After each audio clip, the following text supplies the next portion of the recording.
अधिकचं मताधिक्य आहे तेवढी अधिकची जबाबदारी असते आणि खासदार हे पद मी प्रतिष्ठा म्हणून त्या ठिकाणी लढवलेलं नाही, जबाबदारी म्हणून लढवलेलं आहे।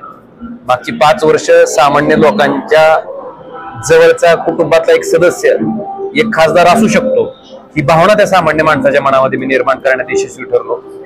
त्यांचे प्रश्न आहेत, त्यांच्या समस्या आहेत, त्या लोकसभेत मांडून त्या केंद्र सरकारच्या कानावर घालून त्या सोडवण्याचा प्रयत्न केला। आणि आपण बघितलं असेल की सामान्य माणसाच्या कामाला जर लोकप्रतिनिधी पडला तर सामान्य माणसं सुद्धा त्याच्यासाठी ताकदीने उभा राहतात, हे जरी मूर्तिमंत उदाहरण आहे। बंडानंतर ही पहिली मोठी निवडणूक आहे। निश्चित मला वाटतं गद्दारी करणाऱ्या लोकांच्या मनात धडकी भरवणारा हा निकाल आहे की तुम्ही ज्या बाळासाहेबांनी उद्धव साहेबांनी तुम्हाला आमदार केलं, खासदार केलं, मंत्री केलं, त्यांना स्वतःच्या काही पैशाच्या स्वार्थासाठी, पदाच्या स्वार्थासाठी किंवा ईडीच्या भीतीनं, इन्कम टॅक्सच्या भीतीनं तुम्ही जर सोडत असाल तर जनता त्याला कशा पद्धतीने उत्तर देते त्याचं हे मूर्तिमंत उदाहरण आहे।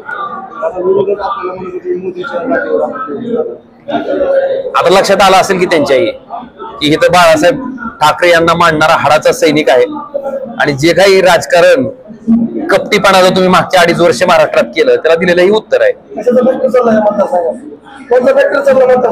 आता फॅक्टर म्हणता हो तुम्ही इथं आता आम्हाला एखाद्या माणसाची अडचण पडल्यावर त्याचं काम केलं तर तुम्ही आम्हाला हिनवत होता, तुम्ही मला म्हणायचं की ज्याकंठ आम्ही हे काय खासदाराचं काम आहे का? पण ज्या माणसाला ज्याकंठ आम्ही दिली त्या ड्रायव्हरनं किन्नरनं बिचारानं मला मतदान टाकलं, त्याच्यामुळे ही लीड तुम्हाला दिसते का? तुम्हाला 3,30,000ची ही सामान्य माणसाची मत आहेत। अब्जाधीश माणसाला कदाचित सामान्य माणसाच्या समस्या व्यथा समजणार नाहीत की त्याच्या शेतात एक डीपी बसवायचा असेल तर काय अडचण असते, त्याच्या शेतातला डीपी जळाल्याच्या नंतर काय अडचण असते, त्याच्या घरातलं कोण दवाखान्यात ऍडमिट झाल्याच्या नंतर खिशात पैसे नसते, त्याचं बिल भरायचं असेल तर काय अडचण असते, त्याची मुलगी जेव्हा डिलिव्हरीसाठी जाते तेव्हा तिला रक्ताच्या बाटल्याची आवश्यकता असते तेव्हा काय अडचण असते। त्याच्यामुळं ही सामान्य प्रश्न अब्जाधीश लोकांना कदाचित किरकोळ वाटत असतील आणि मला हे नवलं गेलं होतं की फोन उचलल्यानं काय होतंय, कदाचित अख्ख्या महाराष्ट्राला नाही तर देशाला जनतेनं उत्तर दिलं की सामान्य माणसाच्या कामाला पडल्याच्या नंतर काय होतंय। तर मला सांगा जिल्ह्याच्या विकासासाठी काय विजन असणार आहे?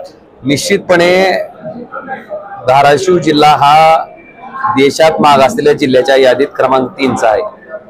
हे काय आपल्या जिल्ह्यासाठी भूषण नाहीये, ही अतिशय शर्मेची बाब आहे आणि मला वाटतं ह्या पद्धतीचं गुणांकन आपल्याला जे मिळालेलं आहे, ह्या पद्धतीचं डिग्रेडेशन मागास जिल्ह्याच्या यादीत, दरिद्री जिल्ह्याच्या यादीत आपण क्रमांक 3ला देशात गेलो, मला वाटतं तिथनं आता सुधारणं गरजेचं आहे आणि त्याच्यासाठी केंद्र सरकारच्या माध्यमातून मला जे काही करता येईल ते प्रामाणिकपणे करायचा मी प्रयत्न करेन। विरोधकांना काय आव्हान करणार? आता कोणाला काय आव्हान नको।